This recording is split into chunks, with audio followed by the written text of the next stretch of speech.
जय हिंद साथियों, स्वागत है आप सभी का अपने YouTube चैनल संदीप बिगनर में। एक वैकेंसी आप सभी के लिए फिर से आ गई है और वो आई है मध्य प्रदेश पुलिस की, यानी कि एमपी पुलिस की एक नई वैकेंसी फिर से आ गई है।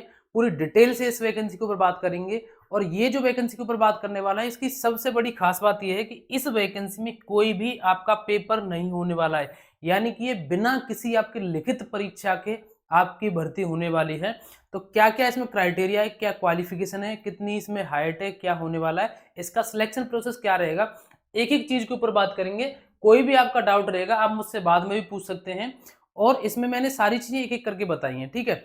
तो देखो, ये आपका ऑफिशियल नोटिफिकेशन है।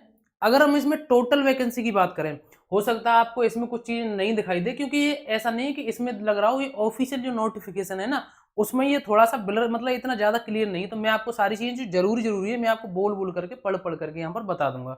अगर आपको दिख रहा हो तो वो अच्छी बात है। देखो, इसमें जो टोटल आपकी वैकेंसी है आप यहाँ पर देख सकते हो, टोटल आपकी वैकेंसी रहने वाली है वो है आपकी 679 वैकेंसी। मैं यहाँ भी एक बार लिख देता हूँ, आपकी जो टोटल वैकेंसी रहने वाली है वो 679 पदों पर ये वैकेंसी आई है, ठीक है। 679 पदों पर ये वैकेंसी आई है, आप यहाँ पर देख सकते हैं। इसके जो ऑनलाइन आवेदन भरने की जो प्रारंभ तिथि है वो है, यानी कि 5 अप्रैल 2026 से इसके ऑनलाइन फॉर्म शुरू हो चुके हैं। 5 अप्रैल 2026 से इसके ऑनलाइन फॉर्म शुरू हो चुके हैं और ऑनलाइन आवेदन भरने की अंतिम तिथि यानी कि 19 अप्रैल तक, यानी कि केवल और केवल आप 5 अप्रैल से और ऑनलाइन आवेदन भरने की अंतिम तिथि 19 अप्रैल तक ही आप इसमें फॉर्म भर सकते हैं, ठीक है। और इसमें संशोधन भी आप कर सकते हैं अगर आपसे कोई प्रॉब्लम हो जाए तो आपके फॉर्म भरते समय।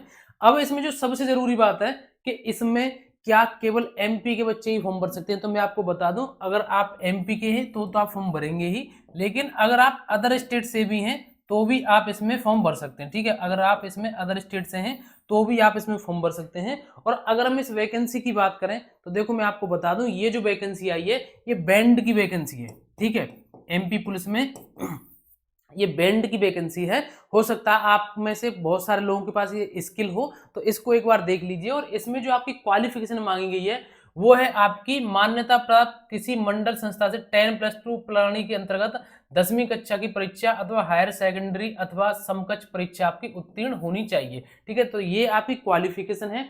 अगर हम यहाँ पर बात करें आपकी अनुसूचित जाति जनजाति हेतु, यानी कि एसटी के लिए, तो एसटी से है तो आप यहाँ पर 8वीं कक्षा अगर आप पास हैं तो भी आप इसमें फॉर्म भर सकते हैं, ठीक है। और ये आपकी जो क्वालिफिकेशन है आपकी जनरल और एससी के लिए और ओबीसी के लिए। और मैं आपको एक बात और बता दूं कि जो अदर स्टेट के रहने वाले हैं, इन्होंने यहाँ पर नोटिफिकेशन साफ साफ बताया कि वो जनरल में ही काउंट किए जाएंगे, ठीक है। तो अगर आपने 12th कर रखी है और अगर किसी आप अदर स्टेट से हैं, आप जनरल में काउंट किए जाएंगे तो आप इसमें फॉर्म भर सकते हैं। अगर हम यहाँ पर एज की बात करें तो एज जो यहाँ पर मैक्सिमम एज है आपकी वो है आपकी जनरल की 33 वर्ष, ठीक है। आपकी 33 वर्ष तक आप इसमें फॉर्म भर सकते हैं। अगर आप इसके लिए एलिजिबल हो तो इसमें जरूर फॉर्म भर देना। बाकी इसका सिलेक्शन प्रोसेस किस किस तरीके से रहने वाला है, कितनी इसमें हाइट चाहिए, आप यहाँ पर देख सकते हैं। देखिए, ये आप यहाँ पर देखिए, इसमें जो आपकी हाइट चाहिए वो ये चाहिए, सामान्य जाति और अन्य पिछड़ा वर्ग एवं ईडब्ल्यूएस के लिए आपकी 168 सेंटीमीटर यहाँ पर हाइट चाहिए। यानी कि जो आपकी यूपी पुलिस में जितनी हाइट चाहिए होती है वही इतनी ही हाइट आपको यहाँ पर चाहिए एमपी पुलिस में। चेस्ट आप यहाँ पर देख सकते हैं बिना फुलाव के 81 सेंटीमीटर है और आप सभी को पता है 5 सेंटीमीटर फुलाव मांगा जाता है, तो फुलाव के बाद 86 सेंटीमीटर आपका होना चाहिए, ठीक है। अगर आप मराठा अनुसूचित जाति या अनुसूचित जनजाति या गोरखा गढ़वाली इनसे आते हैं तो आपकी 165 सेंटीमीटर और यहाँ पर 158 सेंटीमीटर आपकी हाइट मांगी जाएगी। लेकिन अगर आप जनरल से तो आपको 168 सेंटीमीटर आपकी यहाँ पर हाइट मांगी जाएगी। अब यहाँ पर हम बात करते हैं कि इसमें जो आपका सिलेक्शन प्रोसेस क्या रहने वाला है। तो आप यहाँ पर देख सकते हैं जो आपका सिलेक्शन प्रोसेस रहेगा, उस सिलेक्शन प्रोसेस की हम यहाँ पर बात कर लेते हैं, जो कि आप सभी के लिए सबसे ज्यादा जरूरी रहने वाला है। जरूरी क्यों है? क्योंकि आप सभी को पता है कि यहाँ पर कोई भी आपकी लिखित परीक्षा नहीं होने वाली है। इसमें एक प्लस पॉइंट ये है, ठीक है। तो देखिए, यहाँ पर आप देख सकते हैं बैंड भर्ती प्रक्रिया 3 चरणों में संपन्न होगी। प्रथम चरण में स्किल टेस्ट होगा, द्वितीय चरण में बैंड वादन टेस्ट होगा, यानी कि पहले चरण में आपका स्किल टेस्ट होगा, द्वितीय चरण में बैंड वादन टेस्ट होगा और तृतीय चरण में आपका इंटरव्यू होगा, ठीक है। यानी कि 3 चरण में आपकी जो वैकेंसी कंप्लीट होगी, यानी कि 3 जो प्रोसेस इसमें रहेंगे सिलेक्शन प्रोसेस के लिए। और यहाँ पर आप देख सकते हैं कि उम्मीदवार को निम्नांकित सूची ए में से किसी एक वाद्य यंत्र को बजाने का ज्ञान होना अनिवार्य है। यानी कि ये अनिवार्य है आपको सूची ए में से आपके पास, यहाँ पर किसी इस तरीके से बात नहीं की गई कि यहाँ पर आपके पास सर्टिफिकेट ये होना चाहिए वो होना चाहिए। यहाँ पर बताया है कि किसी एक वाद्य यंत्र को बजाने का ज्ञान होना अनिवार्य है। यहाँ पर देखो ये पिकलो है, ये कॉन्सर्ट फ्लूट है, ये ओबो, या जो इस फील्ड में होंगे वो इन सारी चीजों से भली भांति परिचित होंगे। ये आपकी सूची बी है, ठीक है। यहाँ पर उन्होंने बताया यदि किसी उम्मीदवार को उपरोक्त तो सूची ए के साथ साथ सूची बी के किसी वाद्य यंत्र के वादन का ज्ञान है तो वह उसकी अतिरिक्त योग्यता मानी जाएगी, जिसके लिए उसे पृथक से बोनस अंक दिए जाएंगे। यानी कि जरूरी नहीं कि ये चीजें भी आपके पास हो, लेकिन अगर आप पास इनमें से कोई एक चीज का ज्ञान है और साथ साथ में ये भी है तो आपको फिर अतिरिक्त जो आपको यहाँ पर बोनस अंक दिया जाएगा। दूसरी बात आती है प्रथम चरण में स्किल टेस्ट, जो कि मैंने आपको बता दिया।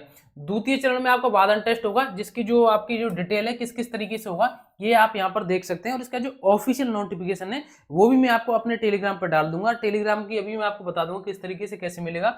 उसके बाद फिर आपका साक्षात्कार होगा। इन्होंने बताया है कि बैंड टेस्ट में जो उम्मीदवार सफल होंगे उनका साक्षात्कार लिया जाएगा, ठीक है। तो इस तरीके से ये आपकी वैकेंसी रहने वाली है। अगर आप इसमें से जो आपको मैंने बताया ये स्किल अगर आपके पास है तो आप इसमें फॉर्म भर सकते हैं। एमपी पुलिस की वैकेंसी है, 679 पदों पर वैकेंसी आई है। इसमें कोई भी आपका एग्जाम नहीं है।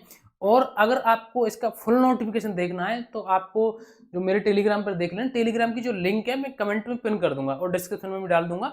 वहां से टेलीग्राम ज्वाइन करके एक बार उसको देख लेना, मैंने ऑफिशियल नोटिफिकेशन उसमें डाल दूंगा, ठीक है। तो ये सारी जानकारी है। और भी आपका इस भर्ती संबंध कोई डाउट है तो आप कमेंट करके बता सकते हैं। बाकी अपने जिस भी एग्जाम की तैयारी कर रहे हैं उसकी करते रहिए। आज के लिए बस इतना ही, मिलेंगे नेक्स्ट वीडियो में। जय हिंद, नमस्कार, राम राम।